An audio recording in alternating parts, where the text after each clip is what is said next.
Bonjour à tous, donc Bertrand Cordonnier de l'ADEME Bourgogne. Donc en effet, moi je vais prendre un peu de hauteur, on va dire, parce que déjà je ne suis pas spécialiste spécialement en vin, en vinification ou autre. Donc je vais essayer de vous présenter un peu au niveau régional, en tout cas, comment on essaye de s'organiser pour contribuer à l'émergence de ces politiques d'énergie, d'économie d'énergie ou d'énergie renouvelable. Et puis aussi un peu de revenir sur le contexte national. Pour finir sur des actions assez concrètes de ce qu'on peut mener sur la région et vous synthétiser, on va dire, les aides financières aussi qu'on peut apporter dans ce domaine-là en agriculture. J'ai généralisé sur l'agriculture, du coup. Donc l'ADEME, on l'a entendu un petit peu ce matin. Donc pour ceux qui ne connaissent pas, c'est-à-dire Agence de l'environnement et de la maîtrise de l'énergie. Donc en fait, on est une agence d'État. On est sous tutelle du ministère de l'Environnement et de l'Écologie. Et on est là un peu comme opérateur pour mettre en place la politique environnementale du gouvernement sur les aspects liés principalement l'énergie, climat, vous avez les domaines d'intervention en dessous, la gestion des déchets, on est intervenu notamment beaucoup sur le tri à une certaine époque, sur les déchetteries, ces choses comme ça, les sols pollués et friches et sur la qualité de l'air et du bruit. Notre but, c'est on doit pouvoir renseigner, on va dire, tout acteur, aussi bien les entreprises, les collectivités, les particuliers, le grand public, c'est vraiment, on est toute cible. Et à travers, alors ce que nous, on synthétise en 4 métiers, c'est-à-dire du début jusqu'à la fin, finalement, de ce qui est nécessaire de faire. Donc connaître, c'est tout ce qui est recherche et développement. Donc on a des programmes de financement sur la recherche et développement, système d'observation. Convaincre, mobiliser, c'est surtout de l'information, sensibilisation, essayer de jouer sur le changement des comportements. Conseiller, conseil direct ou via des relais, parce qu'évidemment, je ne l'ai pas mis, mais nous, à l'ADEME, on est 13 personnes à l'ADEME Bourgogne, donc on ne va pas pouvoir renseigner tout le monde. Donc on a des stratégies de diffusion de l'information à travers des relais, et puis des soutiens financiers pour réaliser, donc des soutiens à l'investissement et aux études. Donc on est organisé, on a un siège social qui est à Angers, et on a une délégation par région. Ce qui est important de savoir, c'est sur la politique globale, en région, on n'est pas tout seul. Et on va essayer le plus possible de ne pas être tout seul. Notre rôle, c'est d'essayer de fédérer aussi tous les acteurs, politiques notamment, et étatiques, autour de nos missions. Ce n'est pas toujours facile parce que forcément, il peut y avoir des objectifs politiques notamment différents. Mais voilà, c'est le but parce que plus on est groupé, plus on va être efficace. Donc en Bourgogne, on a la chance pour l'instant d'avoir un partenariat très fort avec le Conseil régional, où on a monté un programme commun qu'on appelle le programme Énergie-Climat Bourgogne. C'est-à-dire qu'on a une stratégie, une politique commune pour le développement des économies d'énergie et du développement des énergies renouvelables. Ça permet un soutien financier harmonisé aussi, ce qui est très important, ce n'est pas le cas dans toutes les régions, c'est-à-dire quand on a un projet de chaufferie-bois par exemple, on a un dossier de demande d'aide à faire, on l'envoie à l'ADEME ou à la région, et voilà, vous êtes traité par ces deux financeurs, et nous on s'arrange derrière pour vous donner l'aide, donc ça fait qu'un seul dossier, qu'un seul interlocuteur. Donc au-delà de la politique et de la stratégie commune, c'est aussi un rôle de facilitateur pour les acteurs aussi du territoire. Sur ce programme, donc différents thèmes, bois, énergie, développement local, les énergies renouvelables de manière générale, la rénovation énergétique et qualité environnementale du bâtiment, accompagner les acteurs économiques, entreprises et agriculture, et les démarches intégrées, transversales et territoriales. Donc avant d'arriver dans le vif un peu du sujet de l'agriculture, moi je vais revenir un peu sur les enjeux plus globaux. Je n'ai pas fait de diaporama parce que voilà, je n'ai pas forcément eu le temps et ça ne valait pas forcément le coup, mais de pourquoi s'intéresser finalement à l'énergie. Alors on ne s'est pas coordonné avec Joël Rochard, je pense qu'on sera complémentaires sur nos interventions. Moi je vais faire très, très rapidement, le but c'est pas vous faire un congrès là-dessus, j'en serais pas capable et puis j'ai pas le temps, mais c'est de se dire pourquoi finalement on réfléchit à ces questions énergétiques et environnementales de manière plus large, surtout dans le contexte actuel. On l'a dit rapidement, en ce moment le prix de l'énergie, et notamment du fioul, est relativement bas. On pourrait se dire, mais pourquoi s'intéresser finalement à l'énergie?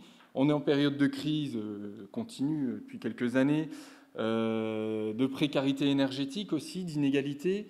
Finalement, qu'est-ce que l'énergie vient faire là? Est-ce qu'il ne faut pas faire ce qu'on peut pour sauver les emplois, essayer de combattre, on va dire, la crise, et puis voilà, on s'occupera de l'environnement puis de l'énergie après.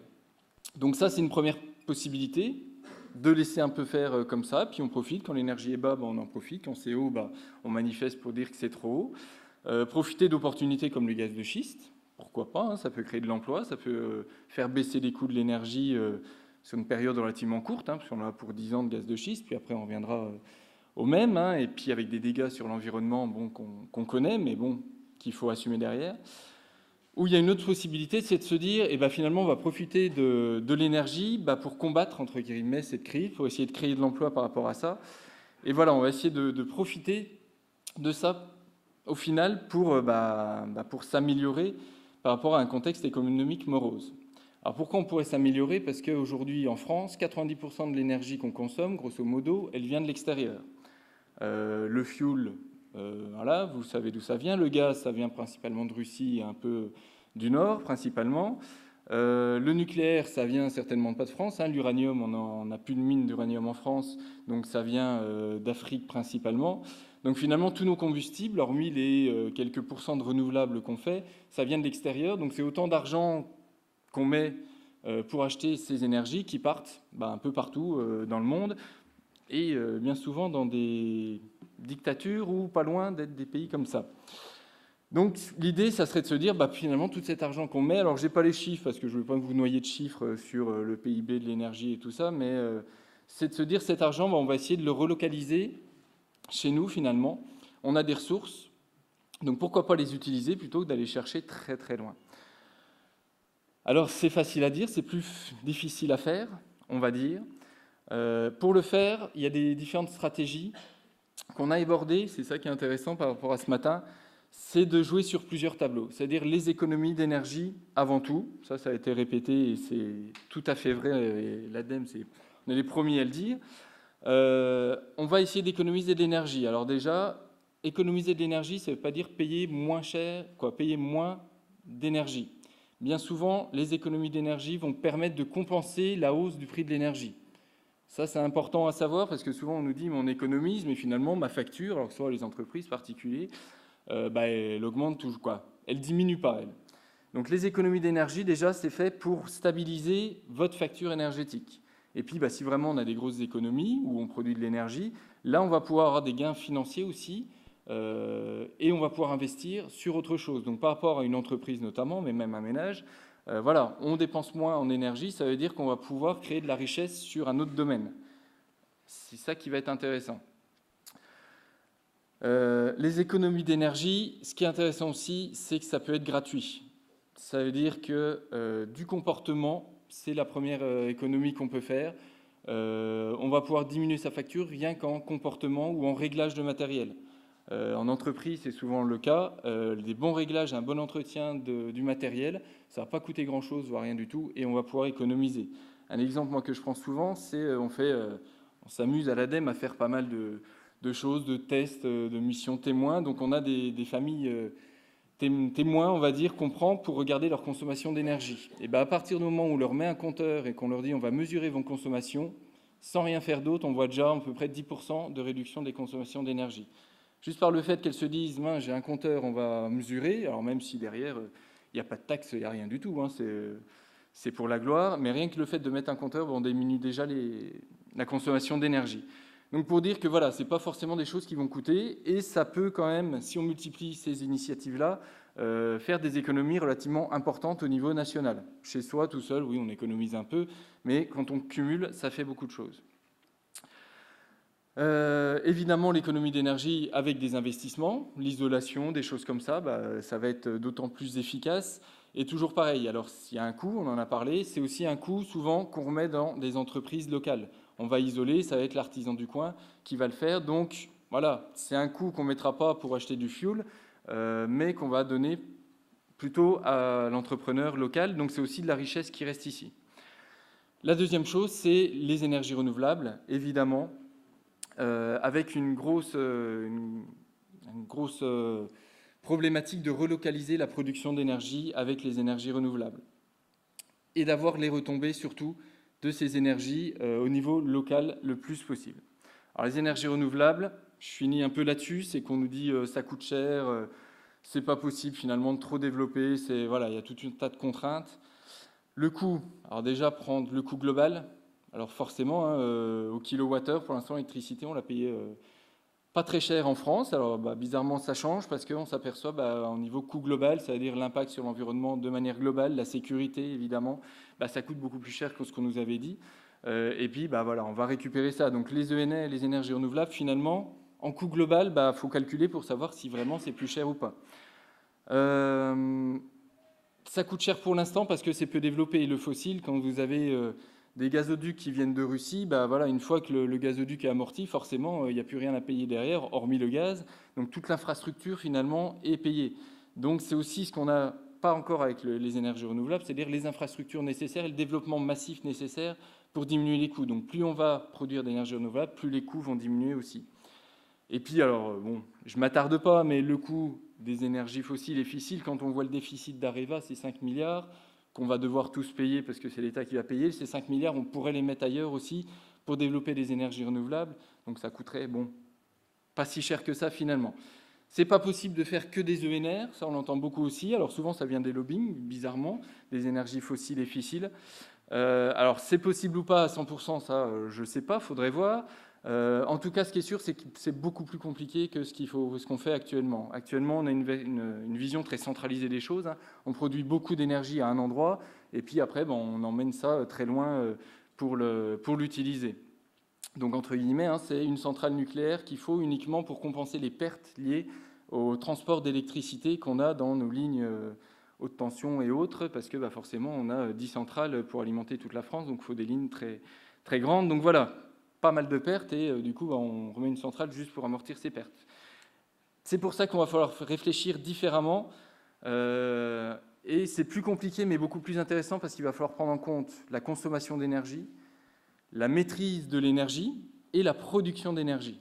C'est ce qu'on ne fait absolument pas actuellement, où on se dit on essaye de produire le plus massivement possible, et puis on consomme cette énergie.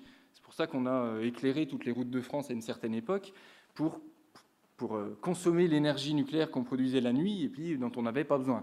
Aujourd'hui, le raisonnement est totalement différent, c'est de quoi on a besoin en énergie. Donc est-ce que j'ai besoin d'éclairer ma route, hein, c'est un exemple, mais on peut en trouver beaucoup d'autres. Il y a des choses qu'on doit faire. On parlait de faire du vin ou d'économiser l'énergie. Le but, c'est de faire du vin, évidemment, le meilleur vin de qualité. Donc, j'ai besoin de l'énergie pour faire ça. Mais quelle juste quantité d'énergie j'ai besoin pour le faire? Il faut déjà déterminer ça. Et derrière, avec quelle énergie je vais pouvoir le faire? Bon, on l'a dit, on a des sarments de vigne. Est-ce que finalement, plutôt que le faire avec du fioul, avec du gaz, je ne peux pas le faire au sarment de vigne? Un exemple local, mais voilà, il y en a tellement d'autres. Donc, c'est réfléchir à cette échelle-là, à ces trois échelles-là, finalement. Et puis c'est conjuguer, alors ça, si on a beaucoup de mal à faire, c'est conjuguer l'enjeu global et l'enjeu local. C'est-à-dire que mes enjeux au niveau local, ils vont être très spécifiques. Hein. Chez nous, notamment, ici, c'est le vin. Par contre, j'ai des énergies qui vont venir d'un peu partout. Les éoliennes, on n'aura pas forcément au pied du vignoble parce que c'est pas très beau, donc il ne faut pas le mettre dans des zones trop touristiques. À ce qu'on nous dit, hein, chacun se fera son opinion. Donc du coup, on a des éoliennes un peu ailleurs. Donc voilà, il faut conjuguer la production d'énergie qui ne pourra pas se faire tout de manière très proche. Et puis la consommation d'énergie raisonnée au mieux. Donc pour faire ça, qu'est-ce qu'on fait? Nous, on essaye d'agir au niveau local et puis de faire remonter ce qu'on voit au niveau national. J'en reviens à ma présentation en essayant de faire une transition. C'est-à-dire, voilà, nous, à l'ADEME, on travaille sur tous les secteurs que vous avez vus, dont une partie donc, sur l'énergie. On est 3 personnes à travailler sur l'énergie. Et moi, je travaille plus spécifiquement sur l'énergie en agriculture et sur la méthanisation. Donc, qu'est-ce qu'on va faire dans ce cadre-là pour essayer de faire bouger un petit peu les choses à notre modeste échelle? En agriculture sur la région, on s'est dit finalement, on a assez peu de retour d'expérience de qu'est-ce qu'on consomme. Souvent, c'est marrant de voir que les références qu'on a, c'est années 70, au niveau des chocs pétroliers, où à l'époque, on s'était dit le prix augmente, va falloir qu'on fasse quelque chose. Donc les meilleures études qu'on retrouve, c'est dans ces époques-là où on avait déjà des chocs pétroliers qui nous avaient fait réfléchir sur l'énergie. Depuis, on n'avait pas grand-chose, donc voilà, on s'est dit qu'il faut refaire un peu quand même beaucoup d'acquisitions de références, donc on a pas mal d'actions. qu'on mène ou qu'on finance sur de l'acquisition de référence. Donc le meilleur cas, c'est ce qu'on a vu ce matin avec le financement des consommations d'énergie dans les chais. Avec les consommations de carburant, on va essayer d'intervenir aussi. On a un bon exemple ici où on fait un suivi très poussé de la fromagerie Caprine qui est au lycée de Davaillé pour comprendre au mieux les consommations d'énergie. Donc voilà, on essaye d'avoir un maximum d'acquisition de référence avec un but important qu'on a des fois du mal à faire, c'est pas acquérir de la référence pour acquérir de la référence, mais c'est pour aider à un conseil derrière. C'est-à-dire qu'en tant que technicien, entre guillemets, énergéticien, avoir plein de chiffres, c'est souvent très intéressant. Intellectuellement, c'est très intéressant. Il faut toujours essayer de se dire, mais quel est l'intérêt pour finalement la personne qui va produire du vin ou qui va produire du fromage, qui lui est spécialisé dans la production et pas dans l'énergie. Comment on va pouvoir coupler un peu ces deux connaissances sur l'énergie et sur l'activité. Donc voilà, l'acquisition de référence au service du conseil derrière. Donc pour ça, évidemment, nous, on fait finalement pas grand-chose, hormis aiguiller et financer. On s'appuie sur des relais, chambres d'agriculture. Alors, je ne les ai pas tous mis, mais il y a les CUMA aussi avec qui on travaille, le Vinipôle également. Donc voilà, qui sont là aussi pour conseiller gratuitement les agriculteurs et les viticulteurs également. On en a parlé, je l'ai mis pour ne pas l'oublier, les CCI. On a le même travail au sein des entreprises hors agricole avec le travail des CCI et même chambres des métiers. Donc pour les coopératives qui dépendent plutôt des chambres des commerces, vous avez aussi un interlocuteur à ces niveaux-là. Éco-conception audit énergétique, là on peut vous accompagner techniquement, on va dire, sur la réalisation de cahiers des charges pour faire des études et autres. Alors bizarrement, c'est un point extrêmement important. On l'a vu ce matin aussi, et c'est là où on a presque le moins de budget disponible pour les financer ou pour faire des choses comme ça. Donc voilà, c'est pour ça que j'ai mis accompagnement technique. Pour le financier, c'est plus compliqué. Donc ma foi, on fera au mieux, on va dire, en tout cas pour vous aider techniquement.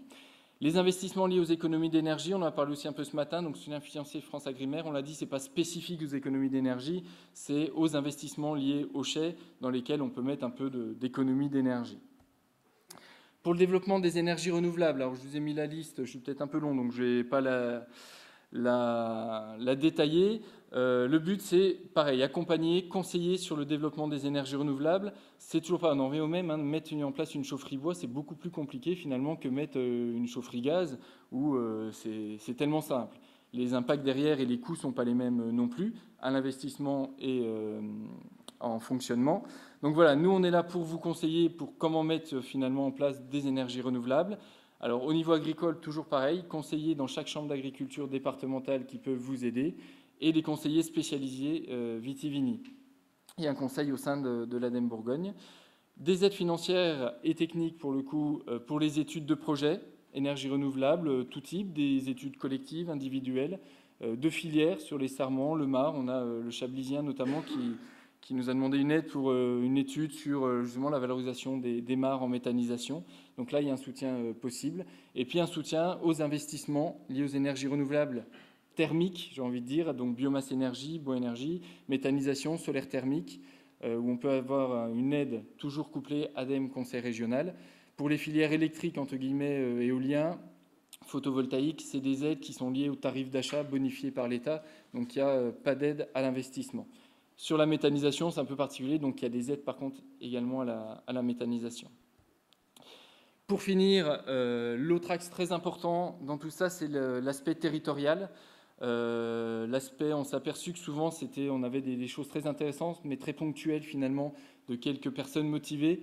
Notre but, c'est au sein d'un territoire, et un territoire relativement petit, d'essayer de faire émerger des projets que les gens les plus motivés finalement entraînent et emportent le reste des habitants d'un territoire. Donc on a lancé des démarches territoriales. Alors la plus connue en ce moment, c'est la démarche TEPOS, Territoire Énergie Positive. C'est là où on a la carte des territoires qui ont été retenus, un appel à projet qu'on a fait il y a 2-3 ans avec le conseil régional, où la collectivité s'engage à avoir une vraie politique d'économie d'énergie et de développement des énergies renouvelables sur son territoire, et d'essayer de participer au mieux, on va dire, au financement aussi de ces énergies-là, pour que le bénéfice qu'ils peuvent tirer, revienne au maximum à la collectivité et ne parte pas à l'extérieur du territoire. Voilà, j'en ai fini. J'ai essayé d'être assez rapide. Je ne sais pas si c'était très clair, mais je reste à votre disposition pour plus de précision par rapport à tout ça.